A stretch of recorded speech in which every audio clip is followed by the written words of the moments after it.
Hello दोस्तों, हर हर महादेव। स्वागत है आपका पूजा का सफ़र श्याम बाबा के साथ चैनल में। आज हम सब मिलकर सोमवार व्रत की कथा सुनेंगे और समझेंगे। तो चलिए स्टार्ट करते हैं सोमवार व्रत कथा। ज्वालापुर नगर में एक साहूकार रहता था। उसके घर में धन की कोई कमी ना थी, बस कमी थी तो एक पुत्र की। इसी चिंता में साहूकार दिन रात घुलता रहता था। पुत्र प्राप्ति की कामना में वह प्रत्येक सोमवार को शंकर भगवान तथा माँ पार्वती जी का व्रत और पूजन बड़ी श्रद्धा से करता था। संध्या होते ही शिव मंदिर में जाकर वह शंकर भगवान के सामने दीपक जलाया करता था।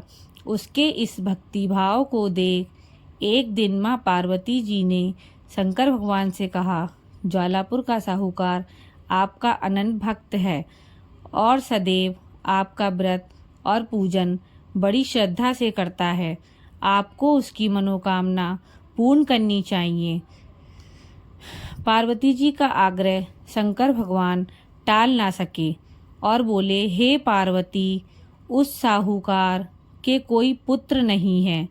विधि के विधान अनुसार उसके भाग्य में पुत्र ना होने पर भी मैं उसे पुत्र प्राप्ति का वर देता हूँ, परंतु उस पुत्र की आयु केवल 12 वर्ष की ही होगी। इसके पश्चात वह मृत्यु को प्राप्त हो जाएगा। शिव और पार्वती का यह वार्तालाप साहूकार सुन रहा था। पुत्र प्राप्ति के वरदान के बारे में जानकर ना तो उसे कोई विशेष प्रसन्नता हुई और ना ही दुख हुआ। शंकर भगवान के वरदान से साहूकार की धर्मपत्नी शीघ्र ही गर्भवती हो गई। साहूकार के घर में खुशियां छा गईं। ठीक 9 माह बाद साहूकार की पत्नी ने एक अति सुंदर पुत्र को जन्म दिया। इस अवसर पर साहूकार ने ब्राह्मणों और निर्धनों को अन्न, वस्त्र, धन दान स्वरूप दिया। जब उनका पुत्र 11 वर्ष का हो गया तो पत्नी ने साहूकार से उसके विवाह के लिए आग्रह किया। साहूकार ने उसके इस आग्रह को टालते हुए कहा, प्रिय, मैं अभी उसका विवाह नहीं करूंगा और उसे पढ़ने के लिए काशी भेजूंगा। साहूकार के इस निर्णय पर पत्नी को दुख तो बहुत हुआ, लेकिन उसने इसका कोई विरोध नहीं किया। तब साहूकार ने अपने साले को बुलाकर बहुत सा धन देकर कहा कि तुम अपने भांजे को पढ़ने के लिए काशी ले जाओ। रास्ते में जिस नगर में भी रुको, वहां यज्ञ तथा ब्राह्मणों को भोजन कराकर आगे जाओ। मामा भांजे जल्दी ही काशी के लिए प्रस्थान कर गए। काशी की ओर यात्रा करते हुए वह दोनों प्रतापनगर पहुँचे। उस नगर की राजा की बेटी के विवाह के उपलक्ष्य में नगर को बहुत अच्छी तरह सजाया हुआ था। एक विशाल मैदान में बड़े बड़े शामियाने लगाकर बारात को वहां ठहराया गया था।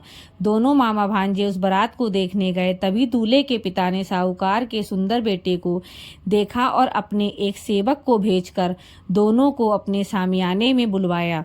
राजा अपने जिस बेटे की बारात लेकर राजकुमारी से विवाह के लिए आया था, वह एक आंख से काना था।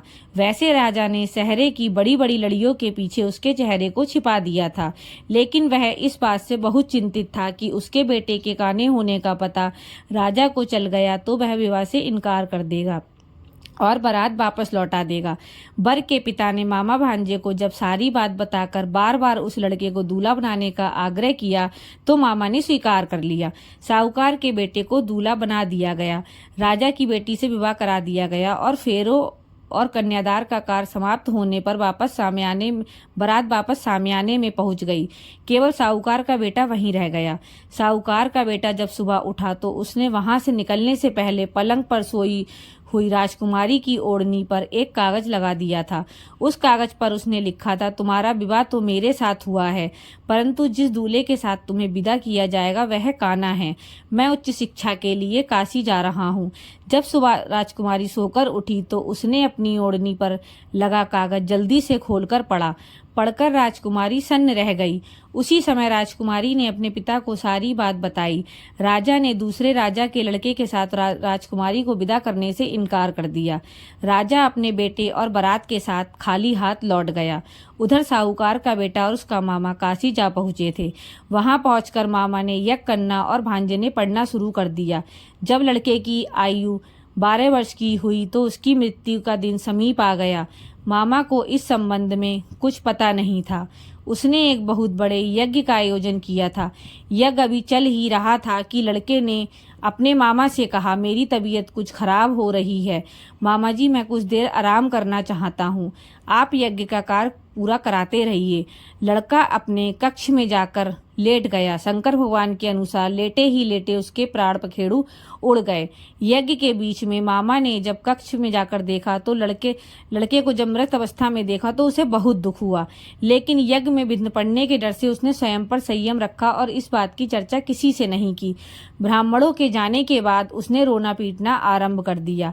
संयोग बस उसी समय शिव पार्वती जी यज्ञ स्थल के ऊपर से गुजरे। शंकर भगवान और पार्वती जी ने समीप जाकर देखा तो उन्होंने साहूकार के मृत बेटे को फौरन पहचान लिया। पार्वती जी कहने लगी, भगवान, यह तो ज्वालापुर के साहूकार का वही बेटा है जो आपके वरदान से पैदा हुआ था। प्राणनाथ, किसी भी तरह साहूकार के इस बेटे को जीवित कीजिए, नहीं तो इसके माता पिता तड़प तड़प कर मर जाएंगे। पार्वती जी के आग्रह को शंकर भगवान टाल ना सके और उस लड़के को जीवित कर दिया। साहूकार का पुत्र ओम नमः शिवाय कहता हुआ उठ बैठा। शिव और पार्वती कैलाश पर्वत को चले गए। कुछ दिनों बाद मामा भांजे दोनों पुनः प्रताप नगर पहुंचे। वहां पहुंचकर मामा भांजे ने वहां यज्ञ किया। संयोग से उसी नगर का राजा उस स्थान से गुजरा। राजा ने साहूकार के बेटे को यज्ञ करते देखा तो फौरन ही उसे पहचान लिया। अतः वह दोनों को महल में ले आया। कुछ दिन उन्हें महल में रखकर दोनों का खूब आदर सत्कार किया और फिर बहुत सा धन, बहुमूल्य स्वर्ण आभूषण और वस्त्र देकर राजकुमारी के साथ उन्हें विदा किया। दास दासियों के अलावा उनकी सुरक्षा के लिए बहुत से सैनिक भी साथ भेजे। जब वह अपने शहर के निकट पहुंचे तो मामा ने एक सैनिक के हाथों अपने सकुशल लौटने की सूचना भिजवाई। जब सैनिक ने आकर यह समाचार दिया तो उनका पुत्र सकुशल लौट आया है तो उन्हें एक विश्वास नहीं हुआ। लेकिन जब सैनिक ने शपथ लेकर दोबारा यह बात कही तो वह अपने पत्नी और अन्य सगे संबंधियों के साथ नगर के द्वार पर पहुंचा और गाजे बाजे के साथ उन्हें घर ले आया। राजकुमारी से बेटे की विवाह की सूचना ने उनकी खुशियां दुगनी कर दी थी। जो प्राणी सोमवार का विधिवत व्रत करके शंकर भगवान और पार्वती जी की पूजा करता है उस पर नीलकंठ महादेव अपनी अनुकंपा बनाए रखते हैं और घर में खुशियां भर देते हैं। निसंतानों को पुत्र प्राप्ति का वरदान देते हैं और धन संपत्ति के भंडार भरते हैं। अगर आपको ये वीडियो अच्छी लगी हो तो प्लीज़ कमेंट करें और मेरे चैनल को लाइक करें, सब्सक्राइब करें, बेल आइकन प्रेस करें। हर हर महादेव जरूर लिखें।